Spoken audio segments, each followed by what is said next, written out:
dès cette année, commençait donc la constitution d'une trentaine de zones industrielles et d'agropoles.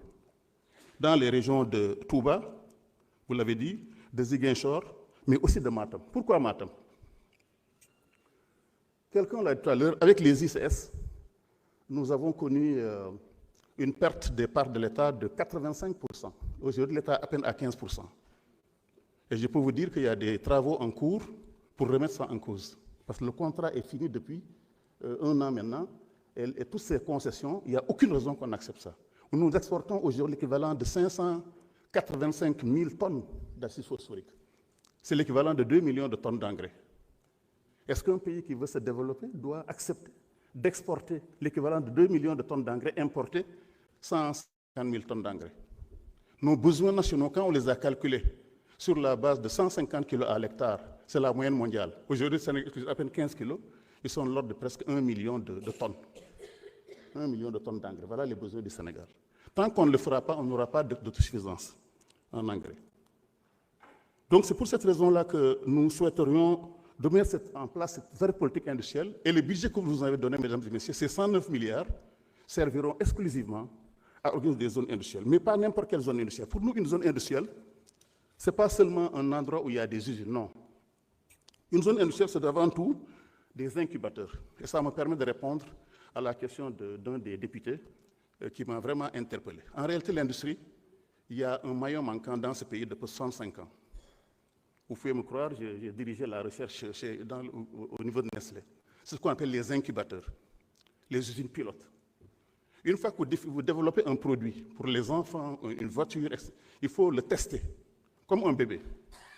Il faut le laisser pendant 1 an, 2 ans, 3 ans, dans un incubateur, où on loue une salle comme ça, et on laisse ces industries de petites minoteries, des femmes, des boissons, qui faisaient 1000 litres, qui faisaient 100 litres par jour.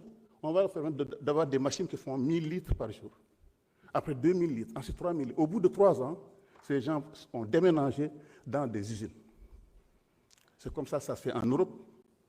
J'étais en Chine il y a 1 mois, c'est comme ça. J'étais en Turquie il y a 1 mois, c'est comme ça. J'étais aussi en Arabie Saoudite il y a 1 semaine. C'est exactement comme ça. C'est ça que le pays n'a jamais fait. On n'a pas d'incubateur. Et dans les usines, dans notre groupe, il y avait ce qu'on appelle donc des usines pilotes. C'est ça qu'on va faire, mesdames et messieurs. Tous les agropoles, toutes les zones industrielles auront ce qu'on appelle des incubateurs. Pour les jeunes, pour les femmes, pour les GIE, pour leur permettre de grandir, pas seulement sur le plan technique, mais aussi sur le plan commercial. Parce que l'autre dimension, vous parlez de formation, mais la formation a une dimension technique et commerciale, et marketing. Un produit ne se vend pas tout seul. Si vous prenez une entreprise, vous lui donnez juste de l'argent, elle va échouer. Parce que la vente est un métier. L'industrie est un métier à part. N'est-ce pas? La gestion financière, c'est un métier à part. Sans les trois, ça ne marche pas. Et c'est dans ces incubateurs que j'ai vu il y a 1 mois en Turquie. Je vais d'ailleurs envoyer l'équipe aussi en île Maurice. J'inviterai que quelques députés viennent nous rejoindre. C'est ça leur secret. C'est les incubateurs. Et on va en construire cette année donc avec notre projet de la trentaine de zones industrielles, on va le faire. L'autre chose qui manque, c'est les ports secs. J'en ai fait un à Sandiara, comme vous le savez. Il y a peut-être 1 millier de camions maliens qui sont là-bas tous les jours. En fait, si vous n'avez pas de port sec, la zone industrielle ne marche pas non plus. Parce qu'on a besoin d'avoir les conteneurs du port qui sont dans une zone hors taxe, hors douane, pour aller vite. Une entreprise, elle n'attend pas. La même chose, c'est valable pour que quand le produit est emballé, il est fini, il est mis dans un conteneur pour être exporté. Donc il faut un port sec. La troisième dimension qui manque dans ces zones, c'est des zones de stockage, des zones de stockage, ce qu'on appelle des entrepôts, qu'ils soient frigorifiques ou pas. Parce qu'il y a 2 types d'entrepôts. Les produits agroalimentaires ont besoin de différents entrepôts frigorifiques, négatifs ou positifs. Et la troisième dimension qui manque, c'est des marchés. Il faut un marché de gros dans ces zones-là, et il faut des laboratoires de contrôle, il faut un guichet unique d'accompagnement pour la douane. Ça, c'est très important. Vous avez aussi parlé des relances des entreprises en difficulté. Ça aussi, c'est un point qui est très important, qu'on a bien noté.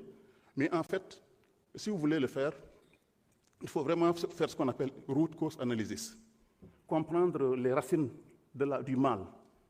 Si une entreprise elle est fermée parce qu'elle avait des problèmes de technologie dépassée, il ne faut pas la reprendre. Il faut changer la technologie. Si elle est fermée pour mauvaise gestion, il faut aussi comprendre ça. Donc c'est ça qu'on est en train de faire. Il y a effectivement une bonne centaine dans tous les départements. Mais la plupart, elles ont fermé pour des questions de concurrence, de business plan. C'est-à-dire qu'on les a laissés, ils font des chaussures, on importe des chaussures de Chine ou des tissus. Vous avez aussi parlé du contrôle des prix. Donc, juste pour vous dire qu'on est en train de faire un travail systématique pour toutes ces filières-là, les filières pharmaceutiques, les filières textiles, agroalimentaires. On est en train de regarder ces entreprises-là pour voir pourquoi elles sont en difficulté, mais surtout comment les protéger. Pour le contrôle de prix aussi, ça c'est la partie commerciale. Comme je vous ai dit, le commerce, c'est un outil. C'est un outil de protection de l'entreprise. C'est ce que le Premier ministre m'a dit quand il mettait ensemble les deux ministères, Industrie et Commerce. Mon rôle, c'était de protéger nos industries, protéger l'agriculture. Et ce qu'on est en train de faire aujourd'hui, vous avez déjà vu les résultats, alors qu'on n'a même pas encore mis tout le... Donc il y a le contrôle interne national et il y a le contrôle international aux frontières qu'on va continuer de faire. C'est pour ça qu'on a mis ces volontaires de la protection au niveau national. C'est pour ça qu'on est en train de créer 13 nouveaux services de commerce. Je ne sais pas si vous le savez. Donc, dans nos amis de Goudomp, de Kolda, il faut savoir que chaque département du Sénégal aura un service de commerce à partir du 1er janvier. Aujourd'hui, il n'y en a que 33. On va passer à 13 nouveaux départements. Avec les véhicules qui sont déjà commandés, on va le faire, Inch'Allah. Nous allons aussi faire un programme de réhabilitation des services régionaux pour 2026. On a déjà acheté les voitures et on va aussi les renforcer. C'est pour cette raison-là qu'on a même renforcé la formation de ces gens-là au niveau de l'ENAM. Il y a une centaine de nouveaux commissaires et vérificateurs qui sont sortis, qui m'ont été affectés l'année passée. Donc on a du personnel. Ce qu'on n'avait pas tout simplement, c'est assez de volontaires pour nous permettre de contrôler les prix. Pour les boutiques de référence, là, il faut aussi qu'on discute de ça. Je pense que tout le monde a vu l'intérêt de ces boutiques de référence. Mais c'est beaucoup plus que ça. On a dans notre pays, en fait, on a laissé le commerce, justement, à des entreprises étrangères. Je n'ai rien contre les étrangers, hein, tout de suite, je le dis. Mais le commerce ne doit pas être mis au service d'une seule communauté. Il faudrait que le commerce soit d'abord modernisé, à trois niveaux. Le premier, c'est ce qu'on appelle les supérettes. 100 mètres carrés, 200 mètres carrés. Vous connaissez tous les supérettes. C'est des petites boutiques qui ne sont pas très grandes, mais ne sont pas très petites non plus, mais modernes et climatisées. C'est ça le programme qu'on veut faire nous. C'est les 2000 boutiques de référence. Ce n'est pas des petites boutiques. C'est supérettes, supermarchés et hypermarchés. Et là, nous allons lancer un appel dès le mois de janvier à candidature. Nous avons déjà eu 80 volontaires des boutiques qui vont venir investir personnellement. Ce sera comme les Sonadis, sauf que c'est privé. Et c'est beaucoup plus grand.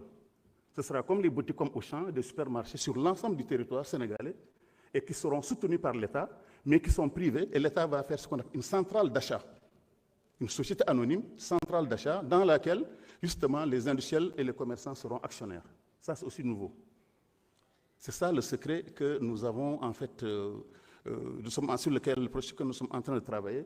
Et Inch'Allah, vous allez voir, en 2026, les premiers supermarchés vont être... On a déjà les marques, les noms, on a fait un concours de design pour que ce soit vraiment sénégalaise. Par contre, l'État va utiliser tout son poids commercial pour acheter à bas prix au niveau international. Mais l'État ne va pas les gérer, l'État va les soutenir pour éviter ce qui se passe avec les Sonadis.